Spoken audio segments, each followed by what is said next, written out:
जय हिंद प्यारे बच्चों। मैं यशवंत बसवनी लक्ष्य अकेडमी के ऑनलाइन प्लेटफॉर्म पर आप सभी का स्वागत करता हूं। बेटा, जैसे कि आप लोगों को पता है, हमारा पीएनएसटी का पीवाई की सीरीज चल रहा है और इस सीरीज में हम लोग कर रहे हैं धारा विद्युत के प्रश्न। कल मतलब पिछले लेक्चर में हम लोग ने फर्स्ट पार्ट कंप्लीट कर लिया था, लगभग उसमें 23 क्वेश्चंस कर लिए थे। इस आज के लेक्चर में हम लोग सेकंड पार्ट करने वाले हैं और लगभग इसमें भी लगभग उतने ही क्वेश्चंस होंगे मे भी। ठीक है, तो आई होप आप लोग सब मस्त होंगे, खुश होंगे, पढ़ रहे होंगे अच्छे से। ठीक है, तो आइए क्वेश्चन करते हैं बेटा। हमारा आज का पहला क्वेश्चन ये है। ठीक है, अच्छे से क्वेश्चंस को ध्यान से पढ़िए और खुद से सॉल्व करने की कोशिश करिएगा। ओके, क्वेश्चंस में क्या बोल रहा है पहले बेटा, दिए गए परिपथ में बी और सी के मध्य तुल्य परिपथ ज्ञात कीजिएगा। बी और सी के मध्य तुल्य परिपथ ज्ञात करना बोला है। ये बी है और ये सी है, इसके मध्य तुल्य परिपथ प्रतिरोध तुल्य प्रतिरोध ज्ञात करने के लिए बोला है। तो तुल्य प्रतिरोध के लिए क्वेश्चंस करते हैं। सबसे पहले देखते हैं दो चीजें। प्रतिरोध के लिए मैंने कल के लेक्चर में या पिछले वाले लेक्चर में आप लोगों को बता दिया गया था, प्रतिरोध को दो प्रकार से करते हैं, श्रेणी क्रम संयोजन में और समांतर क्रम संयोजन में। ठीक है बेटा, श्रेणी क्रम संयोजन, समांतर क्रम संयोजन, ध्यान दीजिएगा। मैं फिर से आप लोगों को दोहराता हूँ, जो पिछला लेक्चर नहीं देखा है उसको भी ये वाला लेक्चर समझ में आ जाएगा। श्रेणी क्रम संयोजन और समांतर क्रम संयोजन। समांतर क्रम संयोजन, प्रतिरोधों का श्रेणी क्रम संयोजन इस प्रकार से आपने देखा होगा बेटा अपनी 11वीं और 12वीं, 10वीं और 12वीं के प्रश्न में, पुस्तक में। ठीक है ना। समांतर क्रम संयोजन इस प्रकार से आपने देखा होगा, इस प्रकार से समांतर क्रम संयोजन देखा होगा। ठीक है, इसमें R1, R2 और R3 तीन प्रतिरोध समांतर क्रम में जोड़े हुए हैं। इसमें R1, R2 और R3 तीन प्रतिरोध श्रेणी क्रम में जुड़े हुए हैं। ठीक है बेटा, इसमें जो धारा है वो जो धारा R1 से होके जाएगी, R2 से भी सेम धारा होके जाएगी, R3 से भी सेम धारा होके जाएगी। मतलब इसमें धारा क्या होती है, समान होती है, समान होती है। ठीक है, अब यहाँ पर अगर मैं बोलूं धारा, यहाँ से I1 से R1 से I1 धारा जाएगी, R2 से I2 धारा जाएगी और R3 से I3 धारा जाएगी बेटा। मतलब हम देखते हैं कि श्रेणी क्रम में तीनों प्रतिरोधों से एक जैसे धारा बह रही है, लेकिन अगर मैं R1, R2, R3 समांतर क्रम की बात करूं, तीनों में अलग अलग प्रकार की धारा बह रही है। मतलब यहाँ धारा कैसे है बेटा, धारा कैसे भिन्न भिन्न है, असमान है, असमान है, धारा कैसे असमान है। ठीक है, विभवांतर की बात करें तो विभवांतर यहाँ पर V1 होगा, यहाँ पर V2 होगा और R3 के सिरे पर विभवांतर कितना होगा, V3 होगा। अगर मैं बात करूं समांतर क्रम संयोजन की, जो विभवांतर R1 के सिरे पर होगा वही विभवांतर R2 के सिरे पर भी होगा, वही विभवांतर R3 के सिरे पर भी होगा। मतलब यहाँ पर विभवांतर कैसा है, विभवांतर विभवांतर मतलब पोटेंशियल डिफरेंस कैसे है, असमान है, असमान है। अब यहाँ पर विभवांतर कैसा है बेटा, समान है। विभवांतर कैसा है, यहाँ पर समान है। ठीक है बेटा, ये दोनों धारा और विभवांतर की स्थिति को आप पकड़ के रखिए, कॉन्सेप्ट ध्यान में रखिएगा, आगे आने वाले प्रश्नों पर आपको बहुत ज्यादा उपयोग में आएंगे ये। ठीक है बेटा, अब ये वाले प्रश्न को करते हैं। इसमें जो तुल्य प्रतिरोध R बराबर R1 प्लस R2 प्लस में R3 है, यहाँ पर तुल्य प्रतिरोध क्या हो जाता है बेटा, 1 अपॉन R बराबर 1 upon R1 plus 1 upon R2 plus में 1 अपॉन में R3। ठीक है, यहाँ तक क्लियर है सभी को। यदि यदि R एक समान प्रतिरोध वाले n प्रतिरोध रजिस्टर श्रेणी क्रम में जुड़े हो तो तुल्य प्रतिरोध कितना होगा, R डैश बराबर Rn होगा, NR। ठीक है, n समान n प्रतिरोध, समान प्रतिरोध वाले n प्रतिरोध, n रजिस्टर, ठीक है, अगर मान के चलो समांतर क्रम में जुड़े हुए तो इनका तुल्य प्रतिरोध कितना हो जाएगा, R डैश बराबर R अपॉन में n। ये ध्यान में रखिएगा, ये फार्मूला आपको डायरेक्ट कहीं कई बार देखने के लिए मिल जाता है। ठीक है, हम आते हैं प्रश्न पर। प्रश्न क्या कहता है बेटा, बी और सी के सिरे पर तुल्य प्रतिरोध ज्ञात करना है। पहले तो बी एन देखना है, यहां से धारा चलेगी, यहां से धारा चलेगी। मतलब बी से धारा चली 12 ओम और 12 ओम, इसमें दोनों में धारा एक जैसी होगी। जो धारा यहाँ पर होगा वही धारा यहाँ पर भी होगा बेटा। मतलब धारा अगर समान है तो हम ये मान सकते हैं, अगर धारा समान है तो हम उसको श्रेणी क्रम में मान सकते हैं। श्रेणी क्रम और समांतर क्रम, क्योंकि आपको तिकड़म तिकड़म कैसे भी आपको प्रतिरोध जुड़े हुए देखने के लिए मिल सकता है। हमको जानना है कि श्रेणी क्रम और समांतर क्रम कैसे होंगे, कौन श्रेणी क्रम में होगा, कौन समांतर क्रम में होगा। तो श्रेणी क्रम और समांतर क्रम में पहचानने के लिए आपको बहुत इजी सा कॉन्सेप्ट बता रहे हैं। जहां धाराएं समान हो श्रेणी क्रम लगा देना, और जहां धाराएं अलग अलग हो रही है, जहां धारा का बंटवारा हो गया वहां समांतर क्रम लगा देना। सिंपल से कॉन्सेप्ट है। 12 और 12 24 कितना हो जाएगा बेटा, ये 24। इसका तुल्य प्रतिरोध कितना हो जाएगा, 24 ओम। ये दोनों का प्रतिरोध 24 ओम हो जाएगा, ठीक है। और यहाँ का प्रतिरोध नहीं दिया हुआ है, यहाँ का प्रतिरोध है 12 ओम, ठीक है। ये वाला कितना है बेटा, 12 ओम है, 12 ओम, सभी के सभी 12 ओम, तो इसको भी 12 ओम दिए, ये 12 ओम मिस हो गया था, ठीक है बेटा। और ये 24 और 12 कितना हो जाएगा बेटा, इसका समांतर क्रम में है, समांतर क्रम में 24 और 12 कितना, 1/12 1/24 बटे 1/12 कितना हो जाएगा बेटा, ये हो जाएगा 3/24, ठीक है। मतलब 3 8 24, ये 8 हो जाएगा, ठीक है। मतलब 1 2 3, 3 का तुल्य कितना हुआ, 8 हुआ, 3 का तुल्य कितना हुआ, 8 हुआ, ठीक है। ये 8 और ये 12 कैसे जुड़े हुए हैं, श्रेणी क्रम में। तो 12 और 8 कितने हो गए बेटा, 20 हो गए। 12 + 8 कितने हो गए, 20 हो गए, 20 हो गए, ठीक है ना। और ये 20, 1 2 3 4, 4 का तुल्य कितना हो गया, 20 हो गया।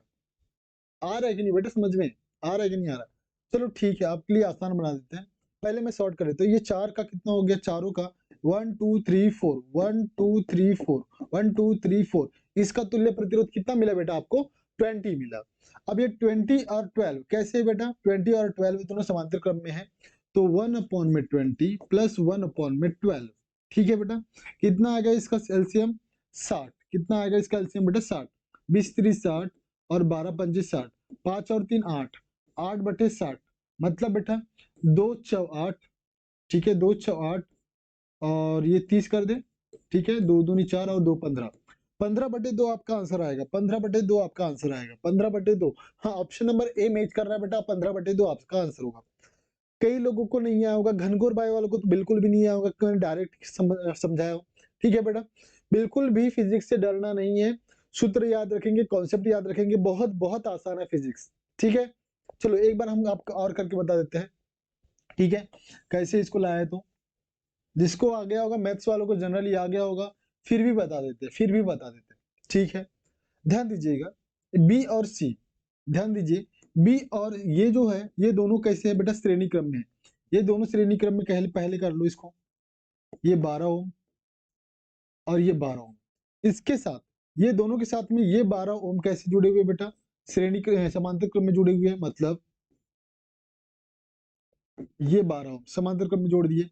फिर इसके साथ में श्रेणी क्रम में जुड़ा हुआ है कौन, ये जुड़ा हुआ है 12 ओम, 12 ओम, ठीक है।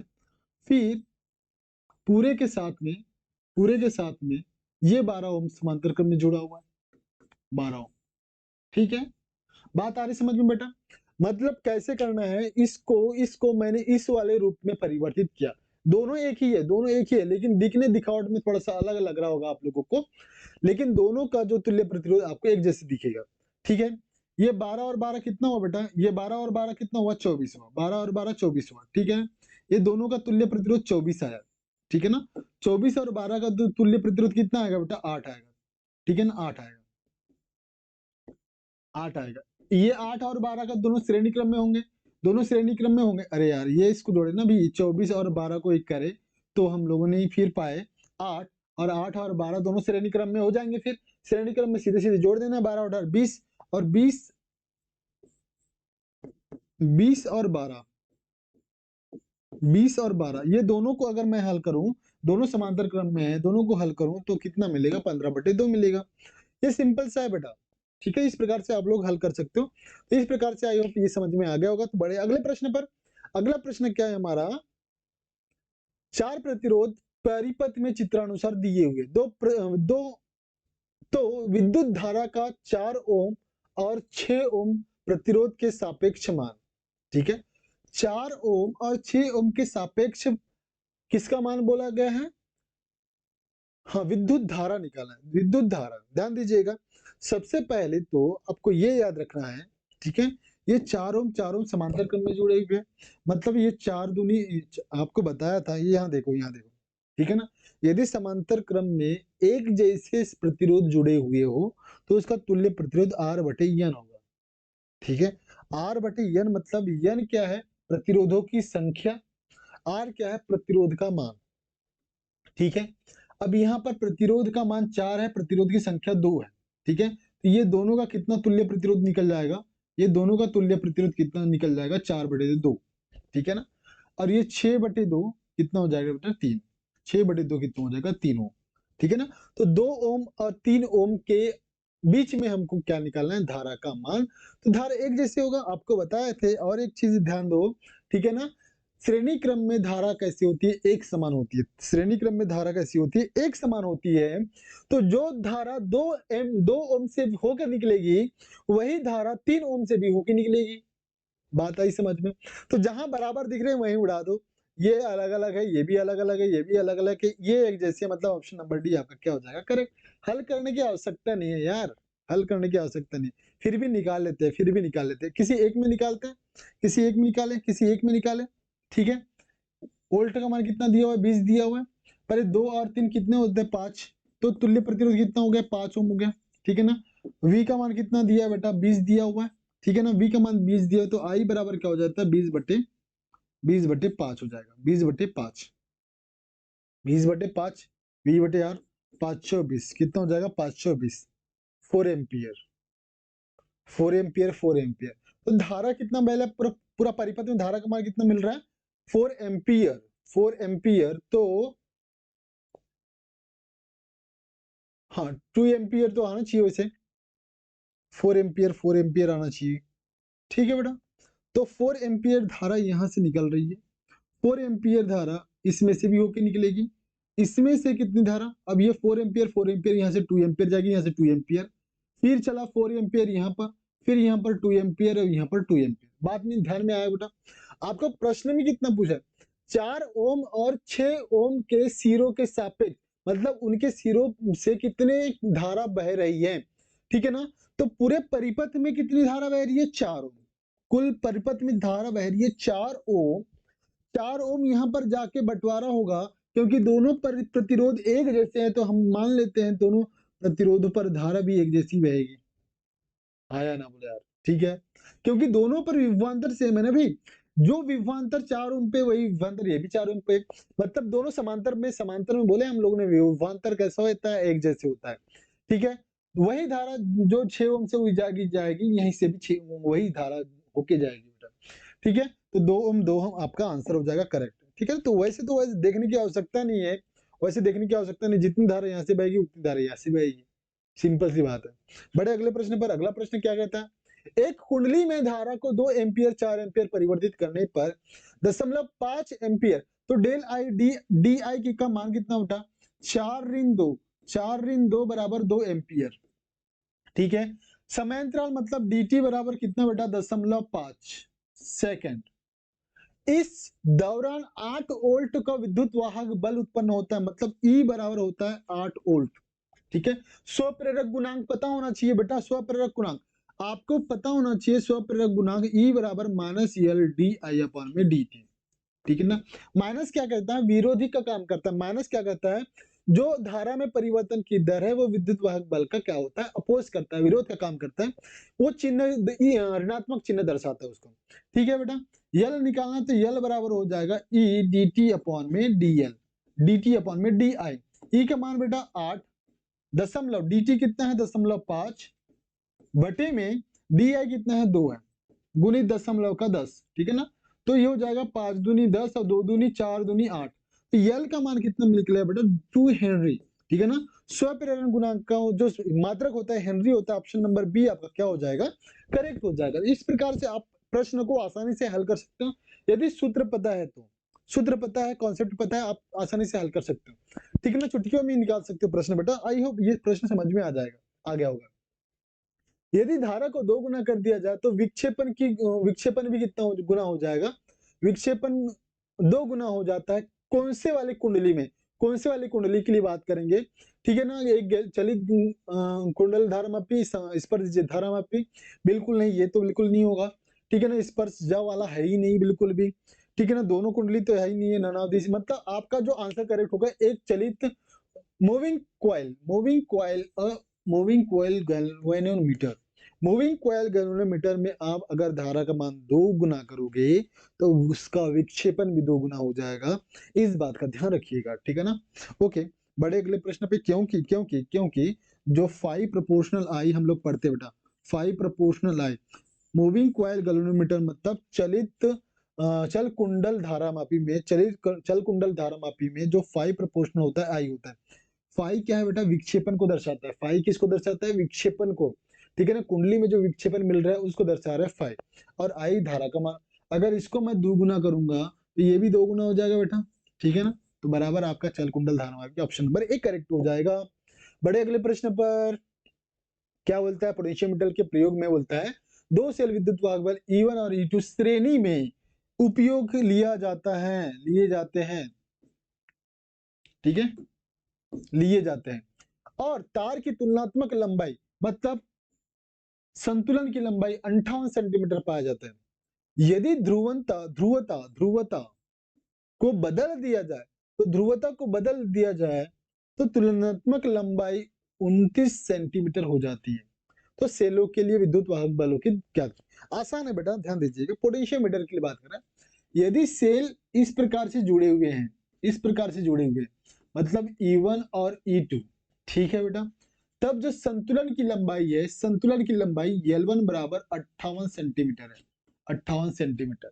ध्यान दीजिएगा, इसमें इक्विवेलेंट इक्विवेलेंट 1 कितना हो जाएगा, E1 प्लस में E2।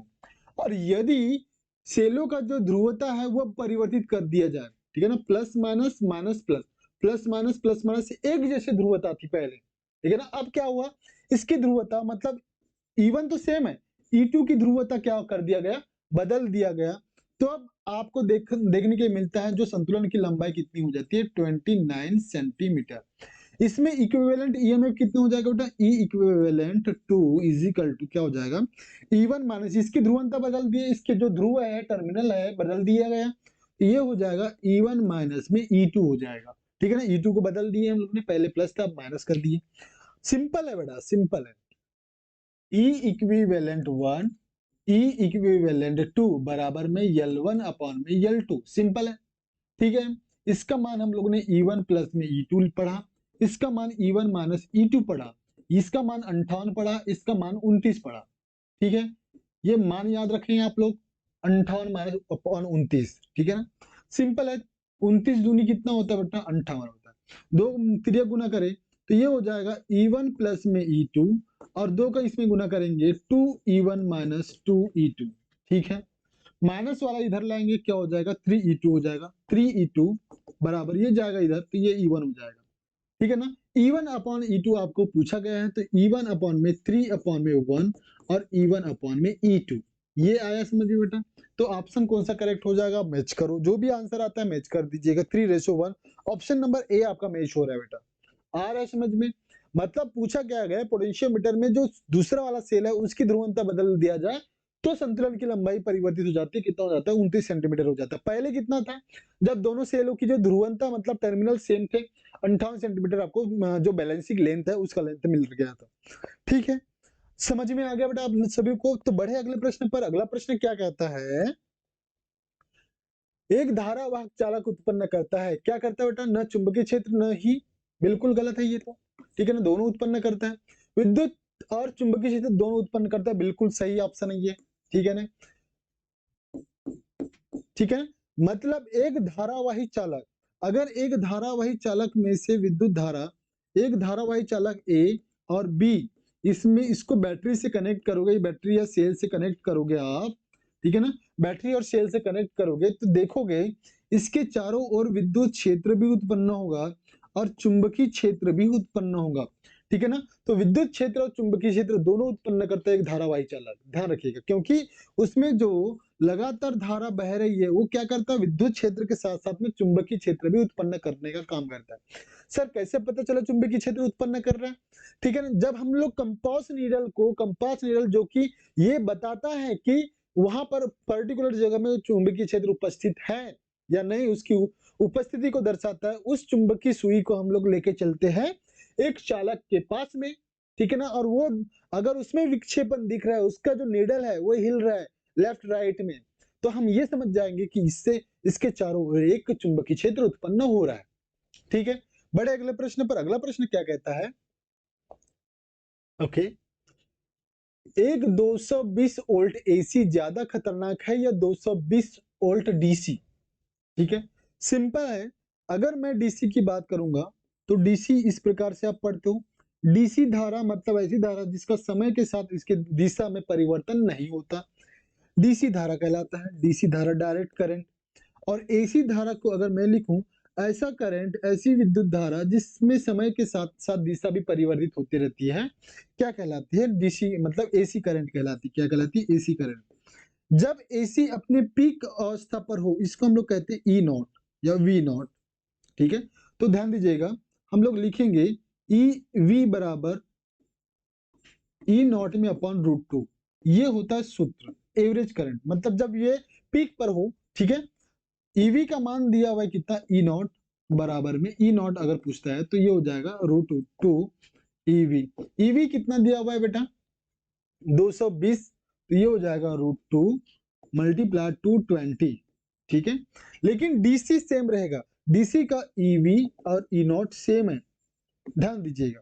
ठीक है, मतलब हम ये बता सकते हैं जब एसी करंट पीक पर होगा तब उसका एक्चुअल धारा तो जो 220 वोल्ट का होगा, लेकिन जो अफेक्टिंग जो वैल्यू होगी वो कितना होगा? रूट टू गुना होगा, दो करनी दो गुना बढ़ जाएगा बेटा। ठीक है ना, करनी दो गुना क्या हो जाता है? बढ़ जाता है। जो पीक पर मतलब जो धारा का मान पीक पर होगा तब उसका जो प्रभाव होगा, उसका प्रभाव करनी दो गुना बढ़ जाएगा, मतलब 220 गुना करनी दो हो जाएगा। तो सोचिए डीसी 220 ही इफेक्ट डाल रहा है, 220 का ही इफेक्ट डाल पा रहा है, लेकिन एसी जो करंट होगा वो अपने पीक पर 220 का करनी दो गुना ज्यादा इफेक्ट डाल पा रहा है। ठीक है ना, तो ज्यादा खतरनाक कौन होगा बेटा? कौन होगा? कौन होगा ज्यादा खतरनाक? एक 220 वोल्ट वाला एसी ज्यादा खतरनाक है, क्योंकि क्योंकि हमने ये लिखा है एसी का पीक वोल्टेज 220 वोल्ट से कहीं ज्यादा होता है। ऑप्शन नंबर ए हम लोगों ने प्रूव कर दिया यहाँ पर। ऑप्शन नंबर ए मतलब हमने बताया एसी जब पीक वैल्यू पर होगा तब वो 220 वोल्ट से कहीं ज्यादा। कितना ज्यादा? अगर मैं इसको 220 को करनी दो 1.414 से गुना करूं तो आप निकाल सकते हो इसका मान, इतना गुना ज्यादा ये उसका इफेक्ट डालने वाला है। ठीक है ना, बाकी तो ऑप्शन आपको बिल्कुल भी देखने नहीं मिलेंगे। बड़े अगले प्रश्न पर। अगला प्रश्न क्या होता है? तीन प्रतिरोध जिसे प्रत्येक का ओम कितना है? 4 है, एक समबाहु त्रिभुज के द्वारा जुड़े हुए, मतलब ये है समबाहु त्रिभुज द्वारा जोड़ दिया गया है, इसकी भी भुजा 4 है, ए बी और सी दोनों 4 ओम और 4 ओम। ठीक है, तो किसी भी दो कोनों के बीच का प्रभाव कितना होगा? मतलब बी और सी का, बी और सी बी और सी के बीच हमको प्रभावी निकालना है। तो सिंपल है, ये जो एक धारा निकलेगी I1 यहाँ से, I2 यहाँ से धारा निकलेगी, I1 चला, जो यहाँ से चला यहाँ से चलेगा वही यहाँ से चलेगा, मतलब ये दोनों कैसे होंगे बेटा? श्रेणी क्रम में होंगे। मैंने पहले ही स्पष्ट कर दिया, श्रेणी क्रम पहचानने के लिए धारा को देखो, समांतर क्रम पहचानने के लिए भी धारा को देखो। जहां धारा समान वहां श्रेणी क्रम, जहां धारा का बंटवारा वहां समांतर क्रम। ठीक है, तो धारा यहाँ से जो जाएगी वही धारा यहाँ से जाएगी, मतलब 4 और 4 कितने हो जाएंगे? 8 हो जाएंगे। 8 ओम और ये वाला 4 कैसे होंगे? समांतर क्रम में। यहाँ दोनों में धारा अलग अलग बह रही है। 1/8 प्लस 1/4 कितना? 8। कितना हो जाएगा? 1/2 मतलब 3/8। तो तुल्य प्रतिरोध कितना हो जाएगा? 8/3 हो जाएगा। 8/3 आपका क्या हो जाएगा? Correct answer. Option number B आपका क्या हो जाएगा? करेक्ट। आया क्या बेटा समझ में? समबाहु त्रिभुज है, तीनों भुजाएं समान है, तीनों भुजाओं पर जो समान प्रतिरोध जुड़े हुए हैं। देखना यह है कि कौन श्रेणी क्रम में है, कौन समांतर क्रम में। ये दोनों श्रेणी क्रम में इसलिए बोले क्योंकि दोनों में धाराएं समान बह रही है। यहाँ से धाराएं अलग बह रही है। पहले ये दोनों का तुल्य निकाल लिया, क्योंकि श्रेणी क्रम में है, दोनों को स्पष्ट सीधा सीधा जोड़ दिए। R1 प्लस R2 मतलब 4 प्लस 4 8 हो गया। इस 8 और 4 का समांतर क्रम में निकाल लिए, समांतर क्रम में तो 8/3 निकल गया। ठीक है बेटा, समझ में आ गया। बड़े अगले प्रश्न पर। अगला प्रश्न क्या कहता है, चालकता दिया हुआ है। चालकता, ध्यान दीजिएगा वर्ड्स को, ठीक है। चालकता कितना है बेटा, चालकता मतलब के बराबर 1/r, कितना दिया हुआ है 5 ओम इनवर्स वाले एक चालक पर वोल्ट दिया हुआ है, कितना बेटा 10 वोल्ट विभवांतर प्रयुक्त किए जाते हैं। चालक के माध्यम से प्रवाहित धारा का मान निकालना है।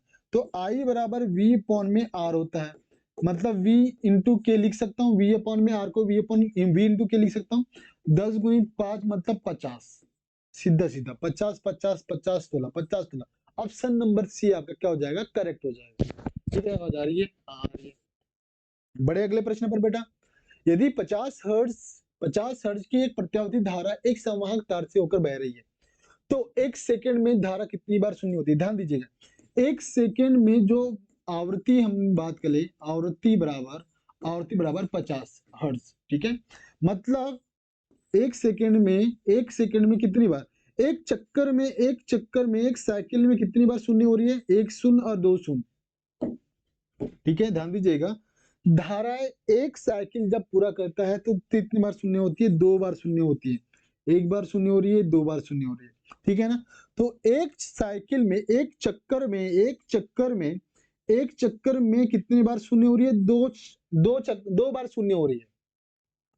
एक चक्कर में 2 बार शून्य, तो 50 चक्कर में कितने बार शून्य, 50 गुणित 2 बराबर 100 बार शून्य, 100 बार शून्य मिलेगा। सिंपल है, ठीक है। कितने बार शून्य मिलेगा, 100 बार। Option number D, option number D आपका क्या हो जाएगा, करेक्ट। आया क्या बेटा, समझ में आया क्या। 50 आवर्ती मतलब एक सेकंड में लगाई गई चक्करों की संख्या, डन। और एक चक्कर में 2 बार अगर शून्य हो रहा है तो 50 चक्कर में कितने बार शून्य होगी, 50 गुणित 2 बार शून्य होगी, 100 बार शून्य होगा। बड़े अगले प्रश्न की ओर, निम्नलिखित में से कौन सा कथन सही है, यदि 40 वाट और 80 वाट बल्ब के फिलामेंट समान लंबाई के हैं। तो सिंपल सा बात हम लोगों ने देखे थे, सिंपल सा देखिए हम लोगों ने, इसको समझते हैं। अगर मैंने बोला R प्रोपोर्शनल रो यल अपॉन में ए, रो यल अपॉन में ए, ठीक है बेटा। अगर मैंने बोला, हाँ, अगर देखिए R और यल के बीच filament watt, P is equal to देखिए, P इजिकल टू, और P इजिकल टू देखिए V स्क्वायर अपॉन में R, V square upon R, ठीक है। तो हम लोग देखा, अगर मान के चलो R का मान रखेंगे, R का मान रखेंगे वहां पर, तो क्या हो जाएगा, P प्रोपोर्शनल इजिकल टू हो जाता है V स्क्वायर A अपॉन में रोयल, हो जाएगा बेटा। ये देखने के लिए मिलेगा, R का मान रखा, R का मान, मतलब अगर मैं अनुप्रस्थ काट के क्षेत्रफल और शक्ति को तुलना करूं तो अनुक्रमानुपाती है, P अनुक्रमानुपाती A, अगर शक्ति जिसका ज्यादा होगा उसका अनुप्रस्थ काट का क्षेत्रफल ज्यादा होगा। अनुप्रस्थ काट का क्षेत्रफल मतलब उसकी मोटाई ज्यादा, बात आई समझ में बेटा। जिसकी शक्ति ज्यादा, किसके लिए शक्ति ज्यादा होगी, जिसका अनुप्रस्थ काट का मतलब क्रॉस सेक्शन एरिया ज्यादा होगा। और किसका क्रॉस सेक्शन एरिया ज्यादा होगा, जिसका अनुप्रस्थ काट का क्षेत्रफल ज्यादा होगा, मतलब जिसकी मोटाई ज्यादा होगी। सिंपल है। तो हम देखते हैं 40 वाट और 80 वाट किसके लिए मोटाई ज्यादा होगी, जिसकी शक्ति ज्यादा, इसका तार ज्यादा मोटा होगा, इसका तार ज्यादा मोटा होगा, इसका तार कम मोटा होगा बेटा, ठीक है। यहाँ पर ये समझ लो, अगर मैं मोटाई को बढ़ा दूं, ठीक है, इसके लिए तार कैसा होगा, ज्यादा मोटा होगा, ठीक है।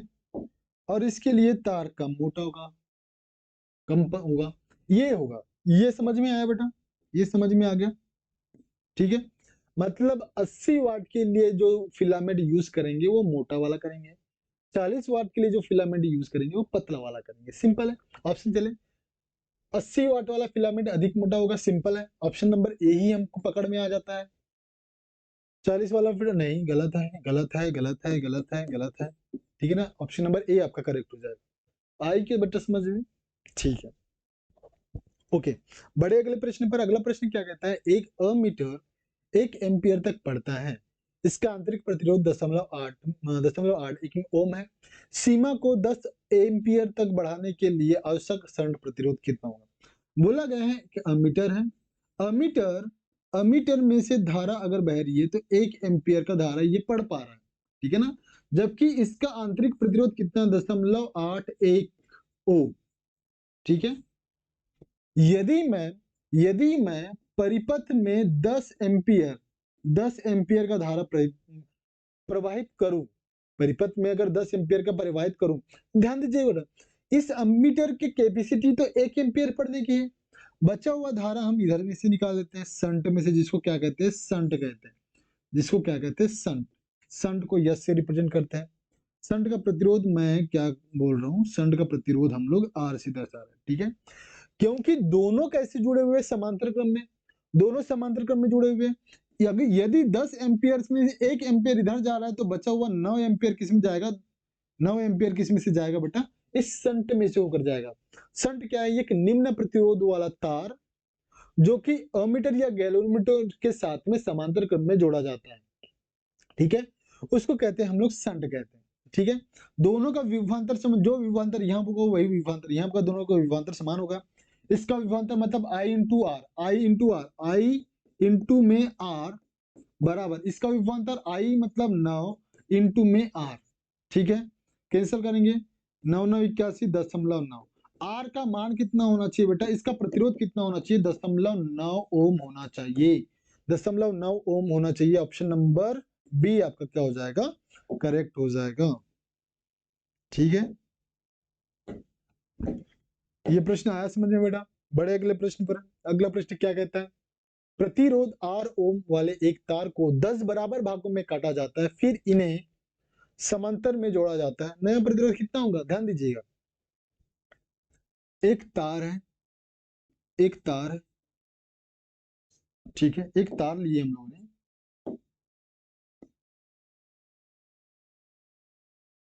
एक तार है, इसका प्रतिरोध कितना है R है, इसको 10 बराबर भागों में बांटे, 1 2 3 4 5 6 7 8 9 और ये 10, ठीक है बेटा, 1 2 3 4 5 6 7 8 9 10, 10 बराबर भागों में बांट दिए, ठीक है, और सभी को समांतर क्रम में जोड़ दिए, 1 2 3 4 5 6 7 8 9 10, सभी को कैसे जोड़ दिए, समांतर क्रम में जोड़ दिए।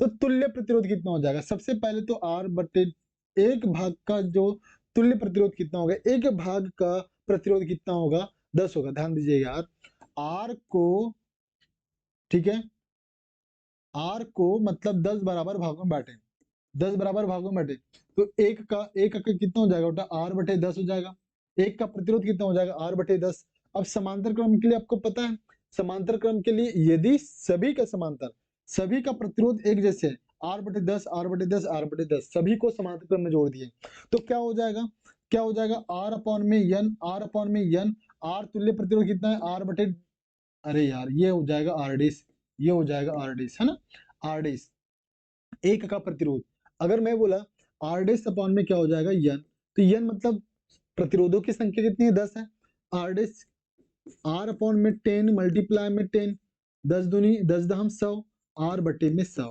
R बटे में 100 आंसर आ जाएगा। ये आया क्या बेटा समझ में, ये आया क्या समझ में, हमने क्या करे, एक तार को 10 बराबर भागों में बांटा, एक भाग का प्रतिरोध R बटे 10 है, सभी का प्रतिरोध R बटे 10 ही होगा, सभी को हमने समांतर क्रम में जोड़ा, सभी को समांतर क्रम में जोड़ने पर हमारा जो प्रतिरोध का सूत्र आप लोगों को R डैश अपॉन में n याद रखना है, n क्या है, प्रतिरोधों की संख्या है जो कि 10 है, और R डैश का मान R बटे 10 है, R बटे 10, तो कितना है तुल्य प्रतिरोध R upon 100, option number C आपका क्या हो जाएगा करेक्ट। बड़े अगले प्रश्न पर बेटा, अगला प्रश्न क्या कहता है, एक सुचालक 60 माइक्रो एम्पियर धारा वहन करती है, यदि सुचालक के अनुप्रस्थ काट का क्षेत्रफल 30 मिलीमीटर स्क्वायर है, तो धारा का घनत्व क्या हो जाएगा, धारा का घनत्व J is equal to I upon में ए, सिंपल सा फार्मूला है रे, आई का मान 60 माइक्रो एम्पियर, 60 माइक्रो मतलब 10 पर ऋण 6 की घात, ठीक है, ए मतलब क्रॉस सेक्शन एरिया 30, ए का मान दिया हुआ है 30 मिलीमीटर का स्क्वायर, और मिली का मतलब 30 गुना 10 पर ऋण 3 का स्क्वायर, ऋण 6 आ जाता मीटर स्क्वायर। तो इसी को लिख लेंगे 30 गुना 10 पर ऋण 6, 10 पर ऋण 6, 10 पर ऋण 6, शून्य से शून्य, 3 दूनी 6। तो जे का बराबर कितना आएगा, 2 ampere metre square, ampere metre square. ठीक है, 2 ampere metre square, option number B आपका करेक्ट हो जाएगा भाई। सिंपल सा सवाल, आपको एक सूत्र से द्वारा दिया गया है, सूत्र में मान रखना है और आंसर लाना है। ठीक है, आई होप ये प्रश्न आपको समझ में आ गया होगा। बड़े अगले प्रश्न की ओर। अगला प्रश्न क्या कहता है, समान रेटेड वाले वोल्टेज 60 वोल्ट और 40 वोल्ट के बल्बों के प्रतिरोध का अनुपात कितना होगा? कितना होगा बेटा? समान रेटेड है, सिंपल है। तो प्रतिरोधों का अनुपात तो आपको बोला गया है कि P प्रोपोर्शनल R होता है, P प्रोपोर्शनल, ओ भाई, P बराबर V स्क्वायर अपॉन में R, दोनों के लिए वोल्टेज सेम है भाई, दोनों के लिए वोल्टेज सेम है, तो P प्रोपोर्शनल 1 अपॉन में R। ठीक है, अब हम लोगों ने देखा था ये R1 मान लीजिए, ठीक है ना, तो ये हो जाएगा R1 अपॉन में R2 बराबर में P2 अपॉन में P1। तो P2 कितना है, P2 कितना है, 40 है, P1 कितना है, 60 है, शून्य शून्य, 2 दूनी 4, 2 तिया 6, 2:3। ऑप्शन नंबर सी आपका करेक्ट होगा। आया क्या बेटा समझ में? ये वाला सूत्र कहां से आया? अरे यार ये शक्ति 6 का सूत्र है। P बराबर वी आई पढ़ते हो और आई स्क्वायर आर पढ़ते हो और वी स्क्वायर अपॉन में आर पढ़ते हो। ये 3 सूत्र आप लोगों को रटा हुआ होना चाहिए। ठीक है ना, बहुत बार इससे प्रश्न उठते हैं डायरेक्ट।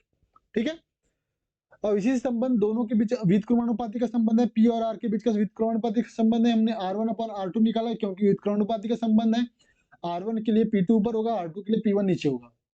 डन है। बड़े अगले प्रश्न पर। अगला प्रश्न क्या कहता है, विद्युत रोधी के मामले में जैसे जैसे तापमान कम होता है प्रतिरोधकता, तापमान कम होगा प्रतिरोध बढ़ेगा बेटा, प्रतिरोध बढ़ेगा।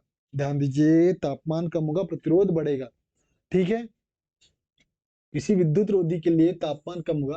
अरे यार विद्युत रोधी क्या है? विद्युत रोधी में मतलब आप तापमान बढ़ाओगे, इलेक्ट्रॉनों को उत्तेजित करोगे, इलेक्ट्रॉन भागेंगे इधर से उधर, इधर से उधर, इधर से उधर, इधर से उधर इलेक्ट्रॉन भागेंगे तो चालकता बढ़ेगी। हाँ या ना बोले यार, चालकता बढ़ेगी तो प्रतिरोध कम होगा। ठीक है, चालकता बढ़ेगी तो प्रतिरोध कम होगा, क्योंकि चालकता बराबर 1 अपॉन में R। जहां प्रतिरोध कम चालकता ज्यादा, प्रतिरोध ज्यादा चालकता कम, सिंपल बात है। अगर मैं इस चालक के तापमान को कम करूं तो इलेक्ट्रॉन शांत होंगे, शांत, इलेक्ट्रॉन चुपचाप बैठ जाएंगे, और इलेक्ट्रॉन चुपचाप बैठ जाएंगे तो इसकी चालकता कम हो जाएगी, चालकता कम हो जाएगी तो प्रतिरोध बढ़ जाएगा, प्रतिरोधकता बढ़ जाएगी। Option number D. आया कि नहीं समझ में भाई? आ जाना चाहिए यार। बड़े अगले प्रश्न पर।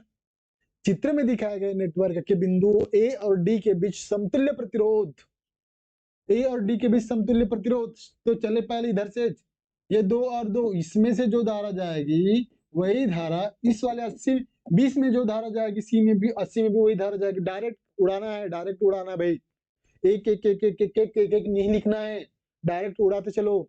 20 में जो धारा बहेगी 80 में भी वही धारा बहेगी। धारा समान, श्रेणी क्रम संयोजन, श्रेणी क्रम संयोजन तो जोड़ दो, 20 और 80 100, 20 और 80 100, 100। ठीक है, अब ये 100 और ये 50 कैसे हैं?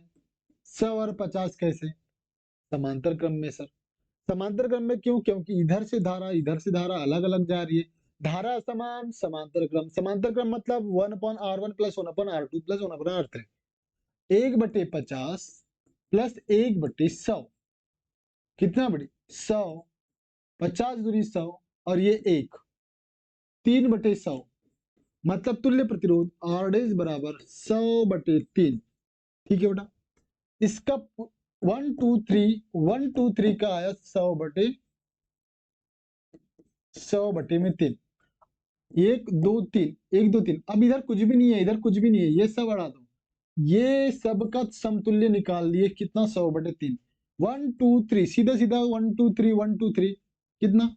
जो धारा जाएगी वही धारा यहाँ से भी जाएगी, वही धारा यहाँ से भी जाएगी, वही धारा यहाँ से भी जाएगी, वही धारा। धारा समान, श्रेणी क्रम, श्रेणी क्रम मतलब R1 plus R2 plus R3, 10 plus 100/3 plus 40 जोड़ दो, क्या दिक्कत है? 30 इधर जोड़ देते हैं, 30 प्लस 100 प्लस 4 3 12 120/3। ठीक है बेटा, कितना हुआ? 30 और 120 150, 150 और 100 कितना?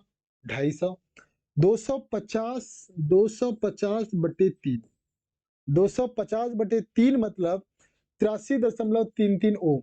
ऑप्शन नंबर बी आपका करेक्ट हो जाएगा। ठीक है ना? अरे उड़ा दो नहीं इसको, बच्चों वाला मेथड करो, गुना भाग। भाग तो आता है ना, बचपन से सीख के आए हो। बड़े अगले प्रश्न पर, अगला प्रश्न क्या कहता है? एक दिया हुआ है अनुप्रस्थ काट का क्षेत्रफल, एक का मान दिया हुआ है 10 पर ऋण 7, 1.0 तो उड़वा दो, इसको हटा दो, कोई दिक्कत नहीं है, उसको नहीं लिखना। कंडक्शन इलेक्ट्रॉनों की औसत अफवाह चाल क्या होगी यदि धारा I बराबर दिया हुआ है 3.2, संवहन इलेक्ट्रॉनों का घनत्व मतलब n दिया हुआ है कितना? 2 × 10⁻28 की घात। वेग निकालना है, अनुगमन वेग। आपको फॉर्मूला पता है बेटा, I बराबर n e a v d होता है। vd का मान निकालने के लिए vd अलग करेंगे, vd बराबर होता है I अपॉन में n e a। vd बराबर क्या होता है? I upon n e a। I का मान दिया हुआ है, कितना दिया हुआ है? 3.2, इधर लिख दूं 3.2 बटे में n का मान 2 × 10⁻28 गुना ई का मान बेटा, ई का मान रटा हुआ होना चाहिए 1.6 × 10⁻19 की घात, सॉरी 1.6 × 10⁻19 की घात, 10⁻19 गुना में क्या? अनुप्रस्थ काट का क्षेत्रफल मतलब 10⁻7 से। इसको हल कर लो, आंसर आ जाएगा। इसको हल कर लो, आंसर आ जाएगा। आंसर कैसे हल करना है भाई? ठीक है, ऋण 19 ऋण 7 कितना बेटा? ऋण 19 ऋण 7 ऋण 27 होता, ऋण 26 होता है। ऋण 19 और ऋण 7, ऋण 26, ऋण 26 और 28 कितना? 28 कितना? 2। ठीक है ना भाई? यहाँ बच्चा कितना? 10 की घात ऋण 2, 10 की घात ऋण 2, इसको उड़ा दिए। अरे यार सॉरी, ठीक है, 10 पर ऋण 7 और 10 पर ऋण 19 को जोड़े, 10 पर 28 की घात उससे घटा दिए, 28 और ऋण 26 धन 2 बचा। ठीक है, 28 ऋण 26 धन 2 और 16 दूनी 32, ये 2 बार कैंसिल हुआ, 2 से 2 उड़ा दो, ये दशमलव जाला चला 1.1 गुना में, ठीक है, ऋण 2। इसको मैं ऐसे लिखूं बेटा 1.10 पर ऋण 3, 10 पर ऋण 3, ठीक है ना, 1.10 पर ऋण 3। अब अगर मैं इसको लिखूंगा तो मैं इसे लिख सकता हूँ 1 मिलीमीटर, क्या क्या निकालना है? मीटर पर सेकंड, ठीक है, मिलीमीटर पर सेकंड, 1 मिलीमीटर पर second, option number A correct. और क्या बच गया? मतलब यार ये फॉर्मूला पकड़ो, इसको इससे में परिवर्तित करो, आई का मान रखो, n का मान रखो, ई का मान रटा हुआ होना चाहिए, प्रश्न में नहीं दिया हुआ है, ध्यान रखिएगा। ए का मान दिया हुआ है ऋण 10 पर ऋण 7 की घात, ठीक है ना। सब मान को रखना है और हल करना है, हल तो आसानी से कर सकते हो। गुना भाग तो बनना चाहिए भाई, गुना भाग बनना चाहिए, गुना भाग तो करना ही पड़ेगा आपको। बड़े अगले प्रश्न पर, अगला प्रश्न क्या कहता है? विस्थापन धारा क्या होता है? विस्थापन धारा विद्युत क्षेत्र में परिवर्तन के बराबर होता है, ध्यान दीजिएगा। विस्थापन धारा क्या होता है? ध्यान दीजिए, क्या होता है कि एक दो प्लेट रखा गया, इसको बैटरी से जोड़ दिया गया, ठीक है, फिर इधर में एक बल्ब लगा दिया गया। अब ये बताओ, कुंजी ऑन है, ऑन की कंडीशन पे है, फिर भी विद्युत धारा मतलब बल्ब जल रहा है, इसका मतलब बीच में से कहीं ना कहीं विद्युत धारा बदल रही है। जैसे जैसे धारा का मान बढ़ाएंगे वैसे वैसे यहाँ पर विद्युत क्षेत्र का मान भी बढ़ेगा। विद्युत क्षेत्र के मान बदलने से क्या होता है? यहाँ पर एक धारा उत्पन्न होती है, धारा उत्पन्न होती है जिसको हम लोग क्या कहते हैं? विस्थापन धारा। विस्थापन धारा, विस्थापन धारा का मान कब होता है बेटा? विद्युत क्षेत्र में परिवर्तन के कारण। विद्युत क्षेत्र में परिवर्तन के कारण जो धारा उत्पन्न होती है उसको कहते हैं विस्थापन धारा, इलेक्ट्रिक डिस्प्लेसमेंट करंट। ठीक है, निरंतर विद्युत क्षेत्र के साथ जुड़े रहने वाली नहीं, निरंतर चुंबकीय क्षेत्र के साथ में जुड़े रहने वाली। और जब विद्युत क्षेत्र परिवर्तित होना बंद हो जाएगा, विस्थापन धारा का मान उत्पन्न होना बंद हो जाएगा। ध्यान रखना, मतलब विस्थापन धारा पैदा करना है, विस्थापन धारा पैदा करना है, विस्थापन धारा पैदा करना है, तो बीच में क्षेत्र का लगातार बदलते रहना जरूरी है, परिवर्तित जरूरी है। अगर परिवर्तित नहीं रहेगा, एकदम स्टेबल है, एकदम स्टे है, जो कांस्टेंट है, नियत है विद्युत क्षेत्र, तो विस्थापन धारा का मान नहीं मिलेगा आपको। ठीक है, मतलब विद्युत क्षेत्र बदलने के कारण ऑप्शन नंबर डी आपका करेक्ट हो जाएगा। बड़े अगले प्रश्न पर, अगला प्रश्न क्या कहता है, अगला प्रश्न कहता है गीजर की रेटिंग दिया हुआ है 2 किलो वाट आवर, 240 इसका वोल्ट दिया हुआ है। यदि इसे 90 मिनट के लिए प्रयोग में लाया जाता है तो इसके द्वारा विद्युत ऊर्जा कितनी खपत होगी। आवर में दिया हुआ है, आवर में दिया, किलो वाट आवर में दिया हुआ है, मतलब ध्यान दीजिए 2 kilowatt ampere, volt ampere, इसको लिख सकता हूँ 2 किलो वाट। ध्यान दीजिएगा 2 किलो वाट, ठीक है, 2 किलो वाट। अब ध्यान दीजिएगा आपको समय दिया हुआ है, मतलब पी दिया हुआ है, टी बराबर कितना दिया हुआ है आपको 90 मिनट, 90 मिनट, 90 मिनट मतलब 1.5 घंटा, 1.5 आवर। ठीक है, 1.5 आवर। अब ऊर्जा निकालना है, मतलब पी बराबर वर्क अपॉन टाइम होता है बेटा। वर्क पता करना है मतलब ऊर्जा पता करना है, पी इंटू टी, दोनों को गुना कर दो, कोई दिक्कत नहीं, दोनों को गुना करो, दोनों को गुना करो, 15 दूनी 30, 3.0 kilo watt hour, 3 kilo watt hour answer आ जाएगा, 3 kilo watt. Option number D आपका क्या हो जाएगा, करेक्ट। इतना तो आसान था बेटा, इतने से आसान आपको आंसर आना चाहिए। बड़े अगले प्रश्न पर बेटा, निम्नलिखित में से इलेक्ट्रॉनों की कौन सी विशेषता एक संवाहक में धारा का निर्धारण करती है। कौन सा बेटा, केवल बहाव का वेग, केवल बहाव का वेग, मतलब अगर कोई बहाव का वेग अगर आपको दिख रहा है तो वो आपके इलेक्ट्रॉनों की जो धारा का निर्धारण करेगी, धारा का निर्धारण करेगी, मतलब धारा I बराबर N E A V D, VD मतलब इलेक्ट्रॉनों के बहाव का वेग आपका क्या धारा का निर्धारण करेगा बेटा। ठीक है बेटा, बड़े अगले प्रश्न पर, अगला प्रश्न क्या कहता है, 500 ओम प्रतिरोध वाला एक बिजली का बल्ब 100.4 एम्पीयर की विद्युत धारा आहरित करता है, बल्ब की शक्ति कितनी होगी। P बराबर V इंटू आई, पढ़ते बेटा V इंटू आई, क्योंकि हमको दिया हुआ है हाँ आई स्क्वायर, और दिया हुआ है, और दिया हुआ है, और दिया हुआ है। P बराबर हम लिखते हैं वी आई, वी स्क्वायर में आर, और आई स्क्वायर आर। कौन सा सूत्र लगेगा, आपको आर का मान दिया हुआ है, आई का मान दिया हुआ है, आर का मान दिया हुआ है, आई का मान दिया हुआ है, ये वाला सूत्र उठा लो, हल कर लो, आंसर आ जाएगा। आई मतलब दशमलव, आई का वर्ग 0.4 गुनी 0.4, 0.4 गुनी 0.4 गुना में आर मतलब 500, 500, 1.1, ये 2 शून्य से 2 शून्य उड़ा दो, 416 पंचे 80, 80 वाट आपका आंसर कितना आ जाएगा, 80 वाट, ऑप्शन नंबर डी। आया क्या समझ में बेटा। ठीक है, तो आज इस लेक्चर में, इस पार्ट में हम लोग ने लगभग 22 क्वेश्चंस करे हैं। ठीक है ना, तो ये क्वेश्चंस पूरा डिटेल में किया गया है, पूरा डिटेल में समझाया गया है, ये एक्स्ट्रा नॉलेज, एक्स्ट्रा की पॉइंट जितना बताने जितना दिमाग में आया बताने की कोशिश किया गया। ठीक है ना, और सारे के सारे आपके फायदे की चीज है, उसको नोट करते चलिए, रिवाइज करते चलिए।